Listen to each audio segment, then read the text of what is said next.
Royce and all, welcome back to the Fearless in Devotion podcast, sponsored by the Fat Boar Bar and Restaurant, of course. Andy, you're a big fan of the Fat Boar, aren't you? Well, you always come to me. Why do you always come to me for this? I'm the one person who doesn't live in Wrexham, so doesn't get to sample the Fat Boar's delights as much as the other two. But you always come to me. Um, Liam, Love it. what's your favorite thing about the Fat Boar? The burgers they have, um, Okay. and I asked Liam, cheesy mate. You've just been fries. complaining, and then you butt in. All right, anyway, who cares? Oh, Go, did you go. ask Liam? Oh, sorry. Sorry, go to the Fat Ball, Liam. Don't worry. Another week, another solid victory for the Reds. Probably not as comfortable as most of us predicted last week, largely due to an early red card, but a hard-earned 3 points, Liam. Yeah, it looked like it was going to be quite a breeze when we got that first goal. Bento's a throw in, lands nicely at Elliot Lee's feet for two attempts and goes in. I think, oh yeah, we're in for quite a comfortable afternoon. First Evans yellow card, pretty needless, and then just has a complete brain fart. And oh, the next, well, I think we basically panicked after that. We was, weren't playing smart with 10 men, kept lumping the ball for the remainder of the half. A lot better second half, stroke of fortune with the goal. But I think they didn't really. They had some decent players, but they weren't really effective with the ball. Colchester, and I wouldn't be surprised to see them go down at the end of the season just because they didn't look like taking many of their chances. They did finally get one late on just to make it a bit dramatic, but I thought overall, given we had 10 men, we were good value for the win. Yeah. Another goal for Elliot Lee, you mentioned there, Liam. Tim, he obviously remains our top scorer. That's 12 goals this season now. He's turning into well, he's always been key, isn't he? But even more so with the goals this season. Yeah, he's having that season that Jordan Davis had a couple of years ago, where it was just free scoring and it's just great to watch. And 12 goals with I think he had a bit of a lull as well as a bit of a run where he didn't score, but just crucial, isn't it? If Mullins not there to score slightly off the game or outmarked, you've got Lee to just step up, and the predatory instincts were amazing because obviously the first shot was blocked and he's just straight at it, lashes out a boot, beats the keeper. I mean, I keep saying it, but there's nobody near him for player of the season. Even now, I just don't see it. I think it was obvious after the first couple of months. And barring God forbid any injuries, barring anything like that, yeah, just far and away one of the best midfielders we've had for 15 years. That's great to see you on fire. Andy, another one of our midfielders slash defender, George Evans.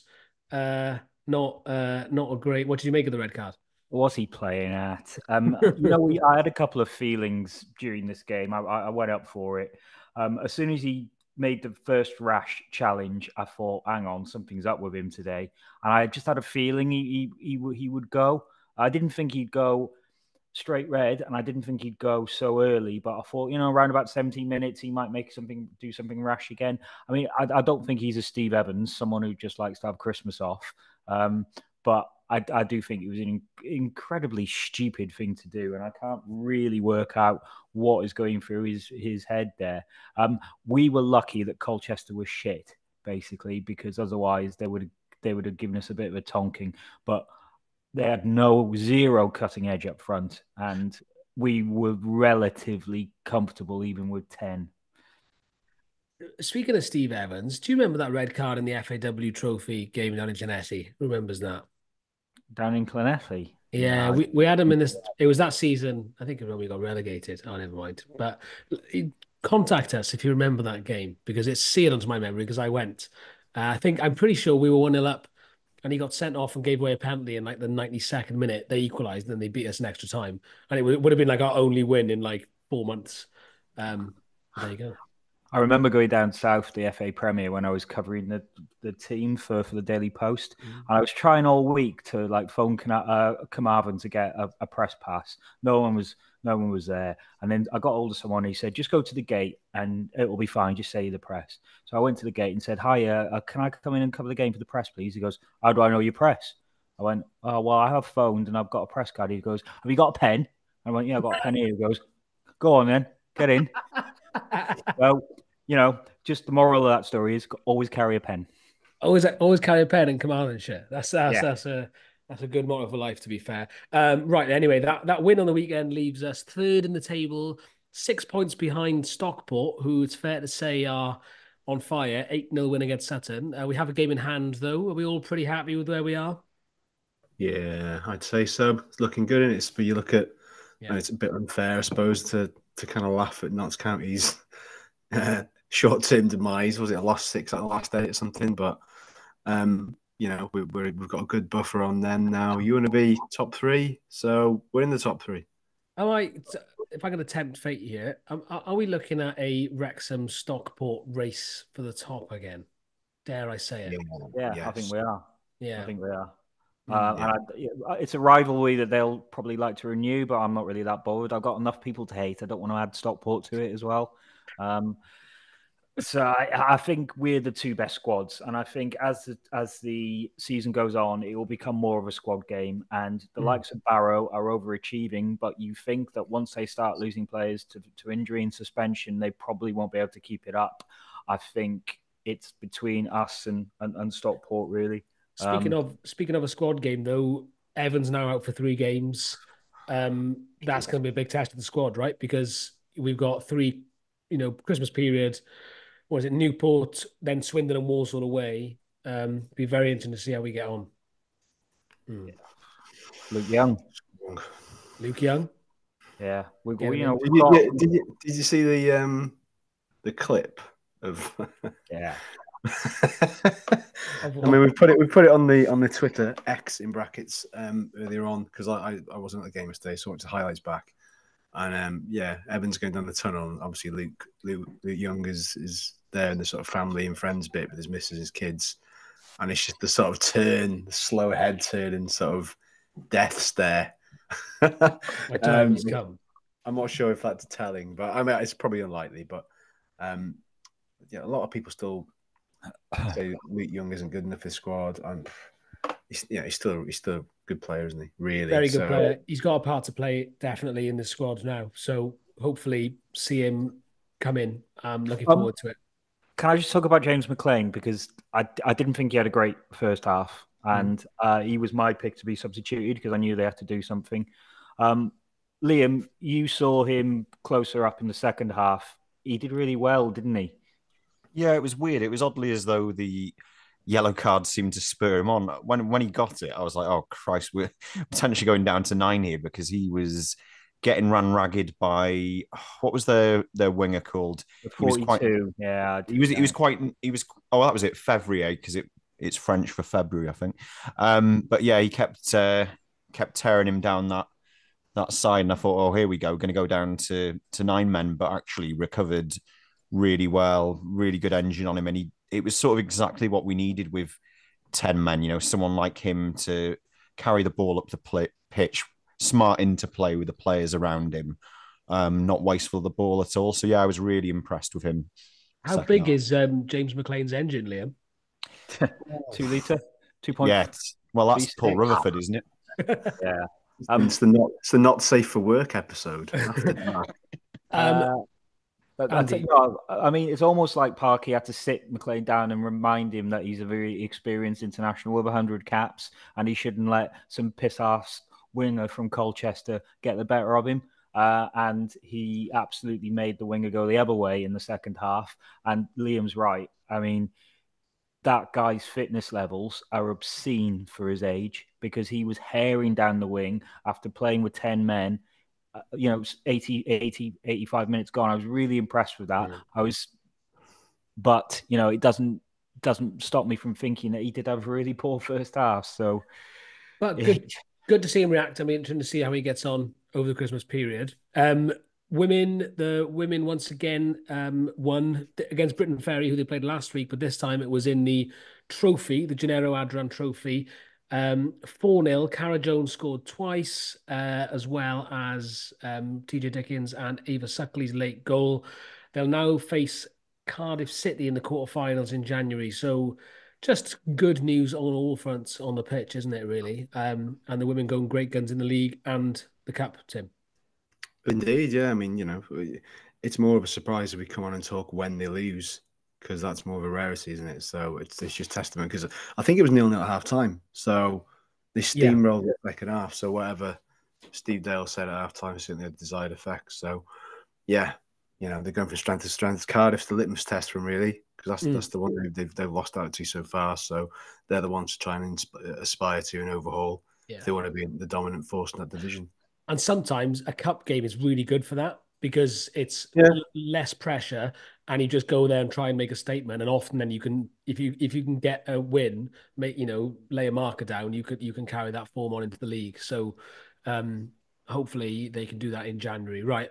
Next on the agenda, I have here Tim's Book of Okonkwo offering. Just what? Yeah. Look it, you fuck. I had a text this week and it said, my kid loves the songs you're doing. I said, this man does the best Christmas songs ever. So you know what? I've made a child's Christmas. What have you done? That's all I'm saying. All right. So there's got to be a bit of context to this. So I'll have to play the build-up. Obviously. You'll recognise it, yeah? With it. Got to get to it, obviously. I didn't want to just go into the chorus. Liam's decided to dress up as Joseph, Mary, and the baby Jesus for our YouTube viewers. This is actually my favourite Christmas song. This is probably going to ruin it for you in about 3 seconds. Put a lot of thought into this one. Here we go. Well, I'd wish we play Okonkwo every game. When the cops start singing and the lads begin to play. Oh, I'd wish we play Okonkwo every game. So get the checkbook out, sign Arthur. Good finish. Good finish. And the syllables. Yeah, finishing. The syllables fitted better this week. Liam, what were your thoughts? I didn't hear anything. Had a pillow on my head, which, as you well know, drowns out all sound. Now taken aback, astonished, shell-shocked. Every time I think he can't come up with another song, he brings another to the table. I hadn't even realised it was going to be a weekly segment. Well, is it a completely different one? One of my other favorites. Tim, turn your mic around so it faces you properly. It is facing me properly. Okay, continue. Is it on? Can you hear me? I think you need to turn it so the front is facing you, not the point. It is facing me. That's better. Oh, right. Okay. Maybe I'll just hold it like hold it up a bit. That's better. Yeah. Okay. I'll do that. Yeah. My other non-festive one that I come up in recent times. Remember Snap? I Got the Power. Yeah. Well, you know what it is. That's that one, isn't it? So instead of I Got the Power, I thought Okonkwo. Beautiful. And on that bombshell, it's time to. Why am I in this room with such a bunch of miserable bastards? Come on, brilliant, Tim. It's time to introduce our special guest this week, though, to discuss next week's big game. Andy, should we let him into the big room from the waiting room? He is. At least he's missed all the singing. Yeah. Right. And Andy, you can let the listeners know who this gentleman is. Okay, when he connects. This is my favourite part of the week. Oh yeah, absolutely. This 10-second pause. Here we go. He is. I comes in with a song. It would make my day. Rob, how's your singing voice? Oh, listen, Young Hearts Running Free never sounds so good as when I sing it in karaoke. Oh, mine is You Ain't Seen Nothing Yet. And they hadn't. Let's just introduce. We got Rob Phillips from BBC Wales, the voice of football in this country. Many would say, who covers a lot of Wrexham, does a lot of Swansea, Cardiff, and even Newport, and obviously the Welsh national team as well. So thanks very much for joining us, Rob. No, pleasure. And I'm really looking forward to next week, I have to say. Are you a Newport fan? Do you know your colours on the mask who you support? No, I don't, because I am totally impartial in these things. But listen, those who know that I grew up on the terraces at Summerton Park. Right. So there's no point in me trying to hide that. I was covering the Newport when I was on the South Wales Argus, years and years ago. Actually, it moved just before they went through, but I was at the meeting where they started again, where the fans got it going again. The late, great David Hando and those sort of people. And I've got to say, one of the most difficult commentaries of my life was the Newport Wrexham playoff final in the conference because, um, you know, I know a lot of Newport people. It was quite emotional for people like my dad, who is who it was always been a Newport fan. But then on the other hand, Geraint Parry, we always call him the nicest man in football. He was a major figure at Wrexham at the time. We all got on great with him, and it was one of the few times where I'd actually prepared the last few words for whatever happened because I felt really sure that I had to get it absolutely spot on and both sides of the coin. So it was that was one of the most stressful commentaries I've ever done. I have to say that. That was Well, Rob, that I was going go to on. say it's testament to you as well that people don't really know who you support. I think in terms of that, I think you do a great job without blowing too much smoke up your ass. Thank you, Is mate. is that a big challenge? Not being seen as too partial because I see the some of your colleagues get dogs abuse from certain supporters judging on who they support. Yeah, well, I've been called a Jack. I've been called a Bluebird because I covered Cardiff for so long on the South Wales Echo. Um, I've I go to Newport sometimes, and because Wrexham did so well last season, there's a group of fans sit in front of the comedy box think I'm a dyed-in-the-wool Wrexham fan. Um, so I feel, well, if everybody's having a go at me, I must be doing okay. uh, so it's one of those. Listen, you can't hide your roots, can you? So it's not something I make a big show of, a big play of. But as I say, I always say, somebody asked me on air actually when I was sitting in for Wyn Evans, who do you support? And I just said, those who know, know. And we get on with it. So, and it's not a cliche to say that, let's be honest about it, the job I do, covering 4 clubs and the Wales national team, it's much easier, and you'll know this, it's much easier if the teams are doing well.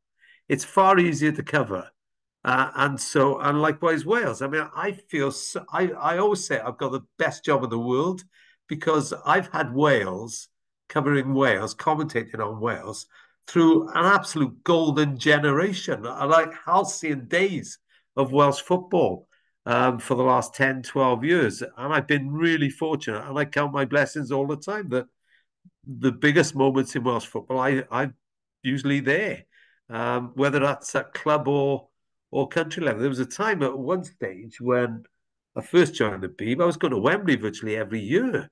League Cup finals, two of those, I think it was playoff finals, conference final. So it's been an extraordinary time, and long may it continue. And all 4 back in the league now as well, which is great. Obviously for us and for Newport as well 10 years ago, although Yeah. we didn't feel it at the time. On that massive game on Saturday, what are your sort of standout memories from Wrexham Newport games that you've covered over the last sort of 10, 20 years? Well, the playoff final, I won't keep harping on about it, but I've got quite a good story about that because um, as you recall, I mean, it's dim and distant now, but as you recall, sort of Kidderminster were hanging around in the playoffs, weren't they? Waiting for the end of the season. Newport had a few games to catch up on, and they played a Thursday night game. And I was talking to Justin Edinburgh, the manager, who I got on particularly well with. And he said to me, "Oh, which of the semi-finals are you doing?" I said, "I'm doing Wrexham Kiddie."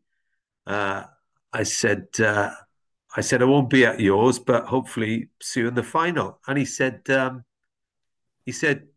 Wrexham will win that. He said, high scoring. He said there'll be plenty of goals. There won't be many goals in our games against Grimsby. He said, but Wrexham will win that. We'll play Wrexham in the final. And he said, I'll never forget. He said they'll have all the ball but he said, I think our strikers will win it for us. And I saw him after the game, and I said, before you leave on the bus tonight, make sure you do the lottery because you nailed it. And he knew what I was talking about. It was just a chat we had in the kitchen at Rodney Parade, off air, but I tell the story all the time. It was extraordinary, and that is exactly what happened, wasn't it? It was Jolly and Aaron O'Connor, Christian Jolly, Aaron O'Connor, when Wrexham absolutely dominated, and probably should have won that game, frankly. But that's the course of history, and likewise the FA Cup game. Let's face it, I can't quite work out now how Wrexham didn't win the FA Cup game, the goalless draw at the racecourse. But then I missed our Christmas party to do the replay at in Newport, and that was a totally obviously Luke Young got sent off, and it was the year when Newport did really well, sort of had some headline grabbing wins. So they're the games that stand out. And I think there's a real rivalry now. I think it's partly, and you'll get this. It's partly that look what's happened to Wrexham, the Hollywood stars. You know how some other clubs feel, but I think there's always been a little bit between the two clubs. I think even at sort of director level, I don't think it was great with the two FA Cup games. I don't think they were exactly bosom pals. It certainly wasn't. It was certainly heated on the pitch, wasn't it? Particularly in Newport on the Tuesday night. So I think there's a proper rivalry now, and I'm sure Wrexham are looking forward to it, and I know particularly well Newport are looking forward to it. Rob, just going on that playoff game, does it feel like Newport are partially responsible for the Hollywood takeover happening? Because I always consider there's this sliding doors moment. Because if Brett Ormerod scores, Jolly misses, Wrexham go up instead of Newport, does that takeover then happen? Let's just say, for all intents and purposes, Wrexham go up and stay up, and they don't come back down. So I always kind of think, well, maybe further down the track they did us a little bit of a favour. So I try and look at that. I mean, you cannot argue with the recent history, can you? It's been extraordinary. It's been astonishing to cover. The promotion night last season, Molly Stevens and I were up there, and she'll never forget it. She picked it out as a highlight. Mind you, she did speak to Ryan and Rob after the game, so that was why it was such a highlight. But it's just been a phenomenal story, and I say to people, we cynical hacks always look for flaws. Nothing can really be perfect. But I have to say, I can't see too many flaws in this takeover at Wrexham. It's just grabbed global attention. I was interviewing the Austrian goalkeeper Daniel Bachmann, who had a loan spell at Wrexham years ago. I'm sure you all remember. And we were doing it on Zoom before the Wales-Austria World Cup playoff semi-final. And I said, "Oh, what do you remember Wrexham?" He said, "Oh, they're my second favourite team." And, he just loved what had happened there. And this is a guy, I forget when he was at Wrexham. He wasn't there too long, was he? But no, he said we all like Wrexham now. So yeah, you could be right. Actually, I never really thought about it that way. I do know that I think Newport really would have struggled had they not gone up. And likewise, when they avoided relegation on the last day, thanks to the Mark O'Brien goal, I'm convinced that had they gone out that season, I'm not sure they would have ever got back.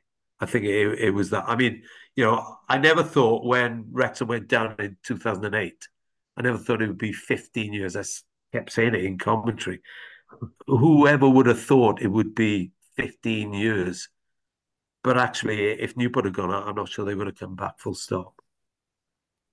Yeah, it's been a long time down there. But I mean, in terms of going back to what you said about the rivalry, there's no question that Cardiff Swansea remains the most heated of all the kind of Welsh matchups. And some people have said, well, is Wrexham Newport a derby? Well, yes, because if you go back to when Wrexham played for Cardiff, it would be the North versus South Wales derby. So this can be applied to the same thing. So do you think that the rivalry's always been there? But I think because we crossed over a couple of times in the National League, then they obviously pipped us to the promotion that year. Then they got one over us in the FA Cup. That it's just kind of like been bubbling on the surface, and now we finally get to meet in the league again. It's been a long, long time coming. I think it has. Yeah, I do think it's bubbled underneath. Let's be honest about it. There's a bit of jealousy all around, not just at Newport, but at all the League Two and the conference clubs. I mean, you're aware of it. I remember going up to Gateshead last season. It was a freezing cold. I think it was January or February, and Wrexham went top of the league. And I said to Phil Parkinson, I was about to say to him, we were on the pitch doing a post-match interview. And I said, well, you've got a target on your back now. And then I looked at him and said, actually, that's a stupid thing for me to say, isn't it? Because you've had a target on your back ever since Ryan Reynolds and Rob McElhenney walked into the club. And that's the way it is. So I think there will always be a sort of yearning to knock Wrexham off their perch. You get it every game. It's one of the great triumphs of Phil Parkinson as a manager that he copes with it, and Wrexham keep winning, and it'll be no different for Newport. I know they're taking up their sort of full allocation to come up. It's been a long time since there's been a derby game, and so yeah, I think it has a lot because of Wrexham's fame now, and as I call it, global appeal. But I really do think it will be a bitter derby next Saturday. Can we just go back in on the jealousy bit? Because I just wonder how you think it's developed, really. Because when it first happened, I think everyone, maybe in South Wales as well, was quite pleased about the takeover. Thought, well, it's good that Wrexham have got something. It's almost like patting us on the head a little bit, going, oh, well done. Do you think that's changed over the last sort of 18 months with the amount of media exposure Wrexham are getting, as opposed to the likes of even Cardiff and Swansea? And do you think that's switched a bit now for even the bigger clubs? I think you've nailed it with the media coverage. I think that's what can fuel a bit of jealousy. But from the media point of view, it makes perfect sense because every time you do a story on Wrexham, it flies. There's something that's the problem, isn't it? Because Ryan Reynolds puts his bins out and it's on Mail Online, and then there'll be some connection to Wrexham somehow, and then people are like, "Oh, Wrexham in the news again," and it's like, oh. exactly. I mean, you know the score when it comes to sort of hits online or whatever. If you mention Ryan Reynolds or Rob McElhenney in your intro, you know it's going to go, far beyond the borders of Wales and the UK. The appeal will go beyond the UK. So it's a phenomenon that we've not really experienced too much of like this before. It's different to any other takeover I can think of, to be honest, and certainly from a club at that level. So I do think the media coverage is definitely sort of, as I would say, fueling the whatever jealousy there is. But also, it's a Welsh thing as well, isn't it? In that it's South Wales against North Wales. It's got all the ingredients. It's not Cardiff Swansea because they're on their doorsteps of each other. But it's I don't see anything wrong with a bit of rivalry. I think that's all good for the game. Tables have turned and flipped a little bit as well, haven't they? Because I suppose when I'm at my most charitable, I kind of think back to 10 years ago, and I do kind of remember. I remember what it was like then, and we were the plucky fans-owned club getting done by Newport, who had a guy with Euro millions, and we resented it, and we would and so it's just kind of reversed a little bit, hasn't it? Yeah, exactly. And some with the amount of money. I mean, Les Gadden, bless him. Yeah, didn't have the money that Ryan Reynolds or Rob McElhenney has. I did that for Christian Jolly though, and that's all that mattered. But he did pay for Christian Jolly, and you know the story. Justin Edinburgh went over to Les Gadden's house to play snooker to try and convince him to sign this player. And after a few beers, I think it was done and dusted. So you couldn't make it up, really, could you? It's one of those things. Yeah, it's all gonna add to the fun of the fair next week. Let's be honest about it. Playing resources, it should be one-sided, but I will say a few weeks ago I went to watch Newport play Stockport, and they absolutely battered them. To be honest, Stockport had all the ball, but they dominated Newport had the game plan to see them off, and it's going to be interesting because Newport pull off the odd stupid result, have done this season, and they got a really good manager. I keep saying it. I think the Phil Parkinson is proved 4 promotions. What he does at Wrexham, the way he copes with the environment there, I think he's just done an unbelievable job. And in his own quiet way, Graham Coughlin has done much nothing on the same scale, but he pulled Newport back from the brink last season, and he gets every ounce of every player. That's what I would say about Coughlin. He gets everything out of every player he's got there.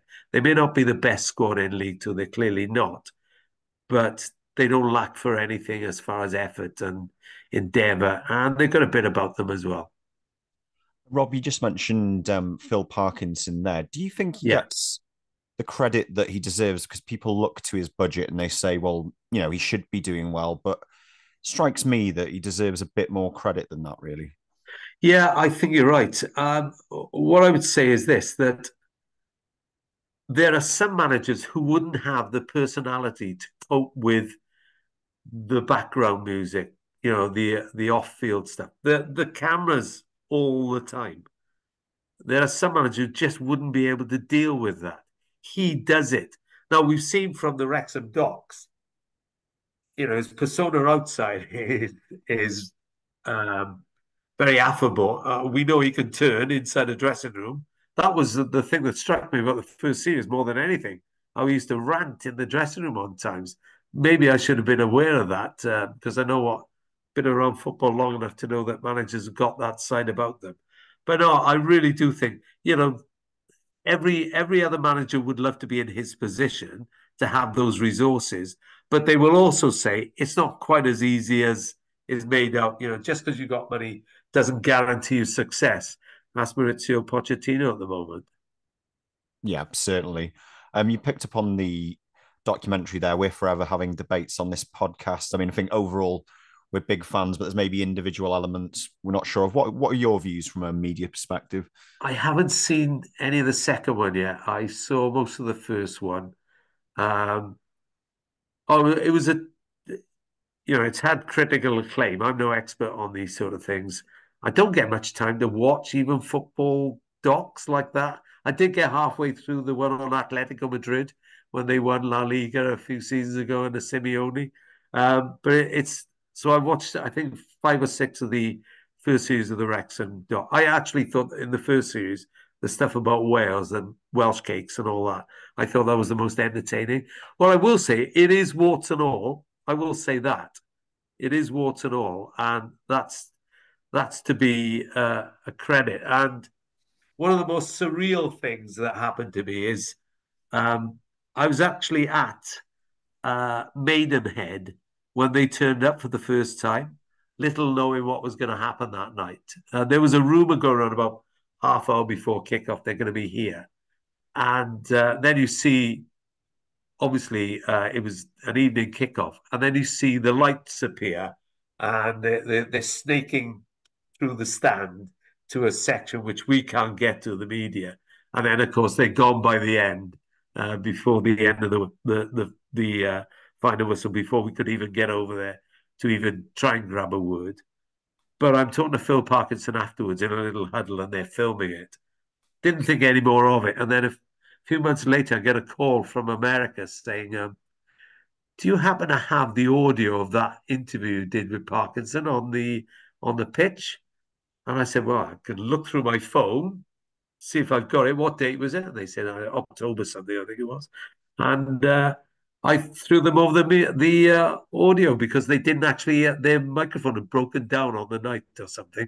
Usually something that happens to me. So yeah, I feel I played a critical little acclaim, part but in it, dodgy put it that kit. way. Critical acclaim, but dodgy kit.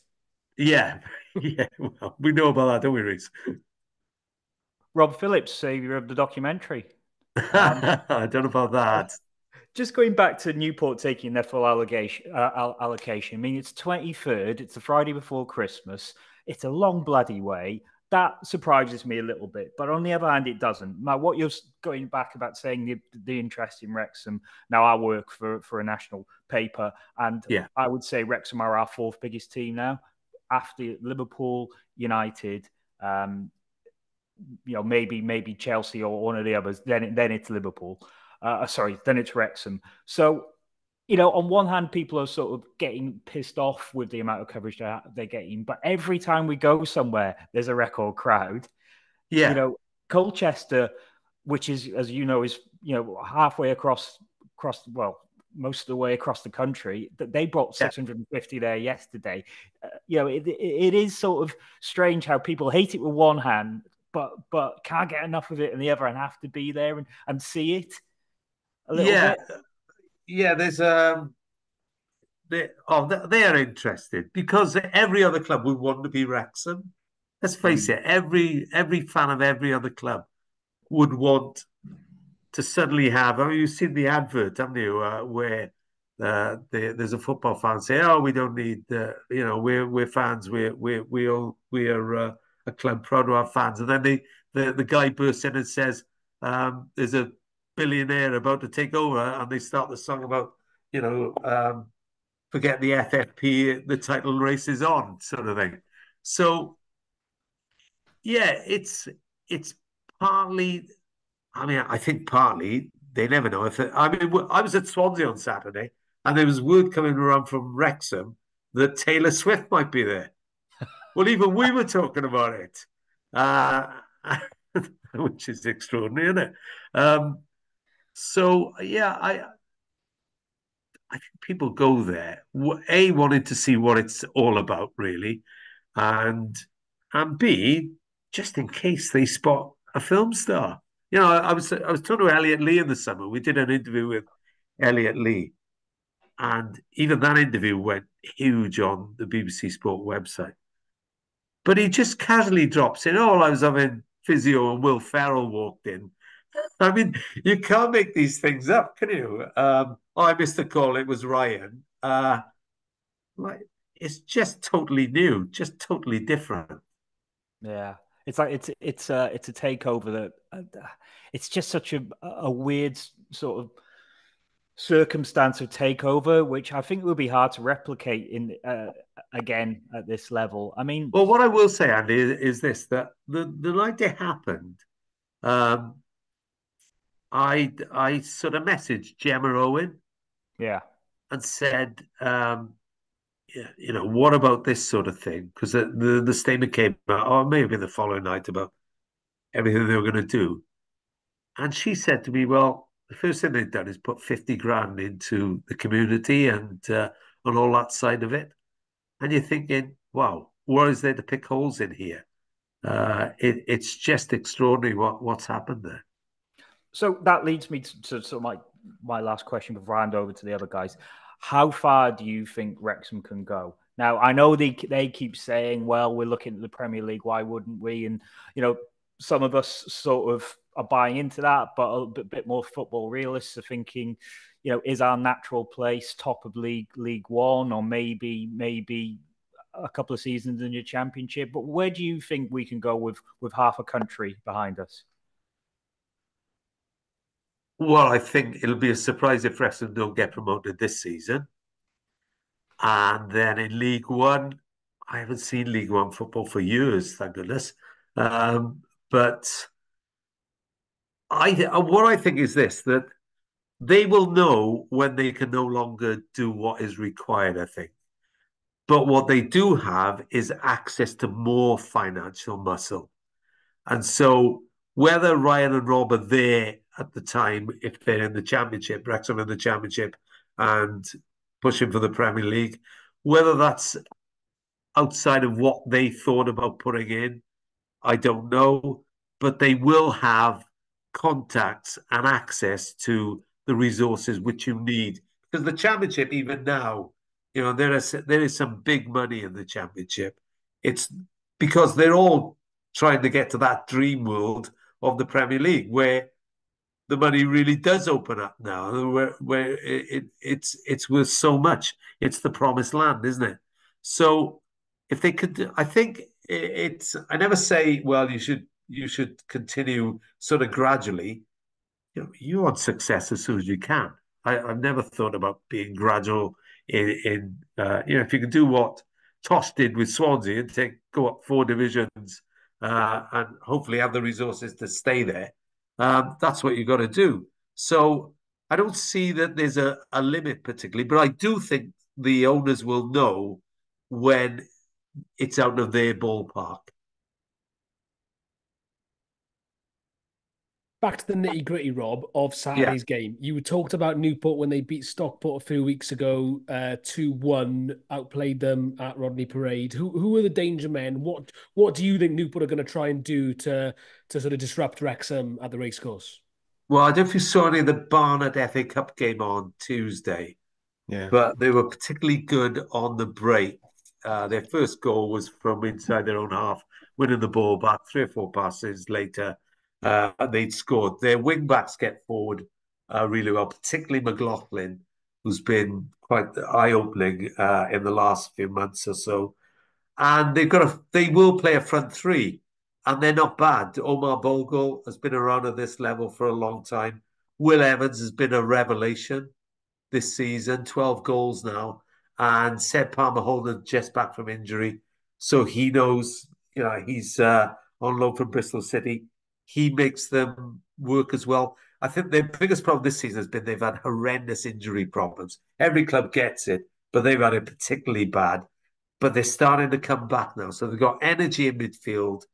They're useful going forward, although they're not always as clinical as they should be. And it's a question of whether they can hold out against Elliot Lee, Paul Mullin, Ollie Palmer, whatever side Phil Parkinson puts out, I think. Rob, you mentioned Will Evans. Yeah. He's from Llangedwin near Yeah. Oswestry. So Wrexham could quite sort of happily claim them as his own. Do you reckon there's he would fit in at Wrexham, maybe in League Two or in League One? His work rate is phenomenal. That's why he keeps scoring goals, in that he just keeps getting there all the time. He just he's tireless when he's running. He's had a few injury problems lately, so they will want him fit for that game. He doesn't always score tap-ins. He sometimes scores the harder goals because I don't think he's what you would call a clinical finisher. But he has got 12 goals this season, so he's doing something right.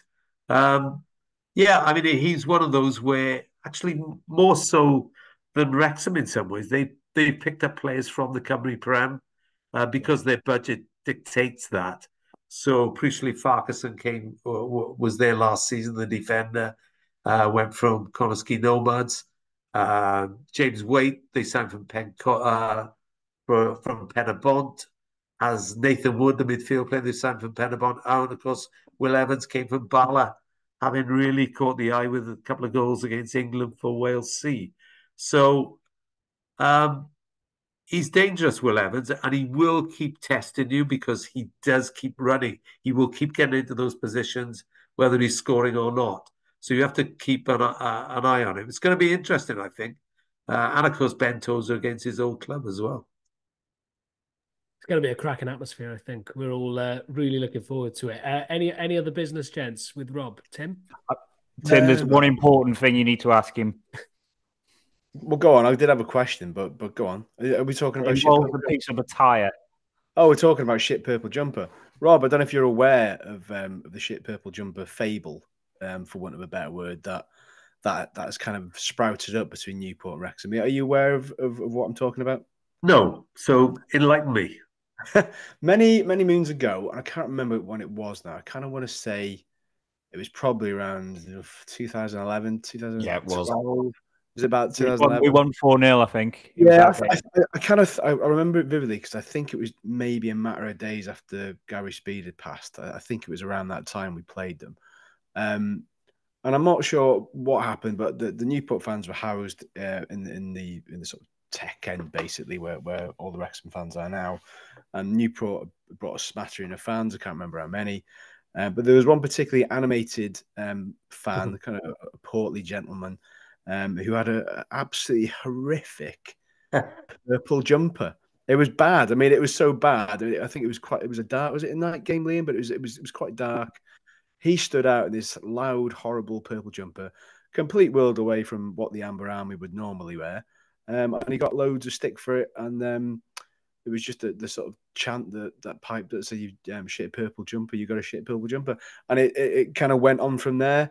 And Rich, who runs the Myers Gwyn, is doing a shit purple jumper party after the game on Saturday. So there you go. That's our little shit purple. Oh, jumper. right. Well, are we all invited? Oh, actually, I'm doing the phone in after the game. Wear, So wear a purple jumper.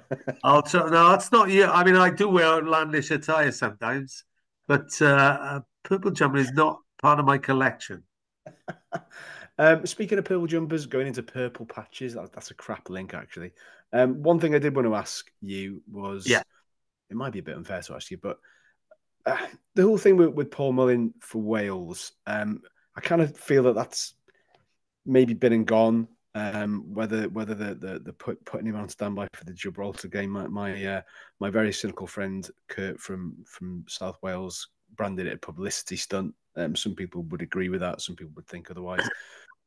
Does it automatically, naturally help Paul Mullin's cause if Wrexham was to get promoted, that he's playing in a high division, and then there's a greater look that if he starts performing in that division as well, then maybe he gets a look in? Yes. I'll be honest, I've never been on the Paul Mullin for Wales bandwagon. Not that I've got anything against Paul Mullin, because I think he's absolutely, he's been terrific for Wrexham. And I understand the clamour after playing Sheffield United, because I saw both of those games where he mucked around Premier League defenders, or they're on their way to the Premier League then. But I go back to what my good friend Nathan Blake always says: it's about levels. And if last season, particularly when there was this call for Paul Mullin, I think if you're Aaron Collins at Bristol Rovers, having scored 15, 18 goals in League One, you're thinking, hang on a minute, he's Conference and I'm League One. Why don't I get a shout in the Wales squad? And then you look at it now, Harry Wilson's scored a few goals. Kiefer Moore's got a decent goal scoring record. I think he's still the highest scorer since he's come in, even more goals than Gareth Bale since he's come into the team.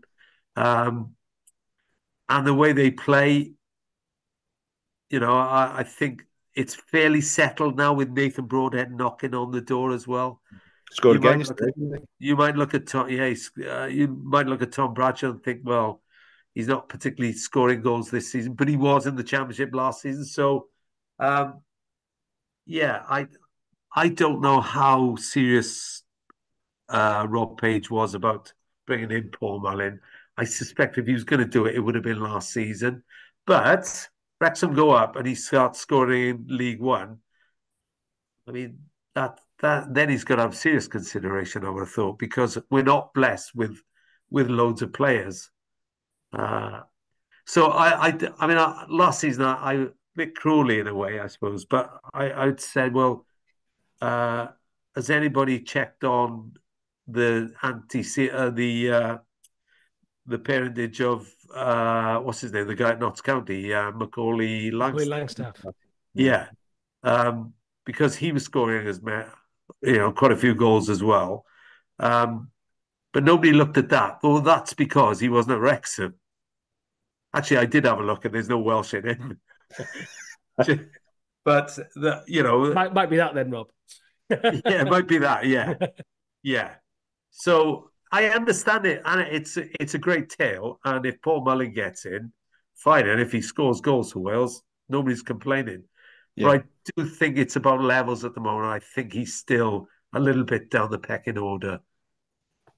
Yeah, I think from a Welsh perspective, and obviously following the national team as well, I think for me and a lot of the others, it's just Wrexham want to get back to a place where that classical production line that we had under Brian Flynn, where you produce these Welsh players, the Mark Jones and obviously Chris Llewellyn and Steve Evans back in the day, where we really were struggling for players.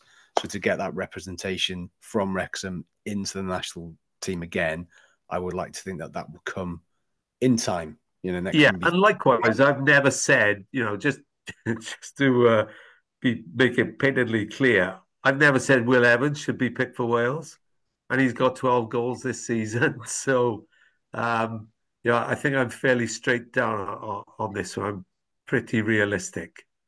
Yeah. No, that's fair. Fair Well, point. fair comment. Well, Rob, shall we do predictions quickly, Andy? And Rob, we're gonna keep you on if you've got time. Go on. Thank you very much, Andy. Right. I was confident until yesterday's display, and I just didn't think we played very well, and we're going to lose one of our better players for the Christmas period. So I think it's going to be a really tough one. I think we can win, but it will be by the odd goal, and it could even be a 1-0 of this. I think it would be a tight, nervy one. I don't think we're going to run away with this one at all. All right, I'm going to come straight to Rob now and tell me what you think. Give us a prediction. I think if Wrexham get an early goal, that is a problem for Newport. But if Newport stay in it, then I certainly think they can go there and get a draw. Whether they can win it, I don't know. I always think with Wrexham, I don't know what you boys think of this, but I always think I felt it on the first day of the season, and actually Yeovil as well when I was there a couple of weeks ago, that there's a brilliant atmosphere to start, and then almost when the first whistle goes, it's right, come on in, let's have a goal, and then if the goal comes early, then Wrexham are like the way I was describing is they're like a pack of wolves. They smell blood, and it could be anything then. But yeah, I'm just hoping it's going to sound really naff because I'm sitting on the fence. But I just hope it's a really good game to commentate on, and I get loads of calls afterwards about controversial incidents. Well, I mean, after all, I'm paid for this, so I'm lucky. Whatever happens, I get paid the same. All right, I think that means you're saying a draw, 1-1. I do find it hard to call. I'm not sitting on the fence. I do All find right, it hard fine. to call. We'll leave I you mean, on. frankly, it should be Wrexham's win at home because the amount of goals they score. But Newport do have a big result in them. Yeah. He's such a big Newport fan, isn't he? I can just see him there. No. Liam, Straight down the line. Liam, you next. Similarly minded to Andy. I think it'd be tight. I think it'd be tense. Ultimately, we'll come out 2-1 winners. Tim? My heart says I want like a 4 or 5-0 just to get over that replay that Rob was on about because it was horrible. Luke Young's tackle was sort of character as well. I think I'm going to go 3-1. I'm going to go 3-1 for us. I think there will be an early goal. I think they'll equalise and then we'll sort of break away second half and see it through. But I think Big Arthur might be back in goal as well. He's been released from Arsenal. He's back up training. So if he's in a good spot, he may well return, and that obviously be a massive boost as well. But yeah, I'm going to go for 3-1 electric atmosphere.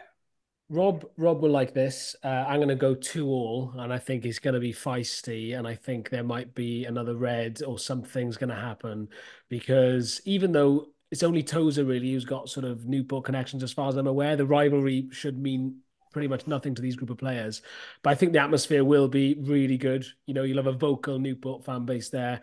We'll be up for it because we can all deny it, but we all really want to win on Saturday against Newport. So I think it will be a really good atmosphere from the off, and it could get tense. And I've got a horrible feeling it'll be 2-2 because I'm coming probably. Yeah, Luke Young owes Newport. He does. Yeah, but please just don't 2-foot him, Luke. Please. Yeah. Just lastly, before we go, Andy, your the Newport fans are known as the Amber Army. Your missus is called Amber. You disowning her this weekend? She's not allowed near any Wrexham game at all. She is such bad luck. She still hasn't seen a win, has she? Well, she's been to 6 and she only seen us win once. While my last girlfriend saw us win 11 out of 11 games, which statistically is impossible. So, Amber can fuck off basically for. You get the beep button out again. All right, fine. Thanks for that, Andy. And Rob, one last thing actually is it's not confirmed yet, but the original talk was we're hopefully going to have the temporary cop stand up this weekend. How much of a difference does that make to the atmosphere there, do you think? Sure, it's going to be massive. I mean, I'm anticipating 12,000 that would make the capacity. That is fantastic. It's just, every one of us wants to go to the racecourse these days because it's a good place to be. It's a great atmosphere to start. And Saturday will be even better. And it's just great to have the derby back.